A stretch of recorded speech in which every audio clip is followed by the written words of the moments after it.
بندے کے پاس اگر لاکھوں کروڑوں اربوں روپے بھی ہو نا، تو اولاد کی جو ایک نعمت ہے نا، اگر یہ نہ ہو تو پھر نہ بندے کو دن کو سکون آتا ہے، نہ رات کو نیند آتی ہے، بے قرار پریشان آوازار زندگی گزرتی ہے۔ اللہ پاک تمام بے اولاد جوڑوں کو نیک اور صالح اولاد عطا فرمائے۔ خواتین میں بانجھ پن کی بہت ساری وجوہات ہیں، جن میں ایک بڑی وجہ جو ہے بہت سی خواتین کے اندر ہوتا ہے کہ انڈا نہیں بن رہا، جس کی وجہ سے بے اولادی ہے۔ اگر کسی میری بہن کو ڈاکٹر نے یہ کہا ہے کہ آپ کے بانجھ پن کی یہ وجہ ہے کہ آپ کا انڈا نہیں بن رہا،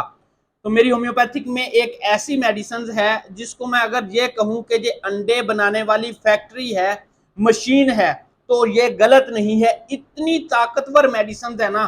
اگر کوئی انڈا بھی نہیں بن رہا تو اللہ کے کرم و فضل سے اس میڈیسن سے انڈوں کی بہتات فیکٹری لگ جائے گی، اور وہ میڈیسنز ہے فولی کولینیم اور سپیا۔ اللہ پاک نے میرے ہاتھ سے گناہگار کے بے تحاشا مریضوں کو ان دو ادویات کی ترتیب سے بانجھ پن بے اولادی کی جو ہے نا ایک نعمت جو تھی ان کے پاس نہیں، تو اللہ پاک نے ان کو عطا فرمائی، مالک نے کرم فرمایا اور عزت بچائی، اور ان کو نیک اور صالح اولاد عطا فرمائی۔ السلام علیکم۔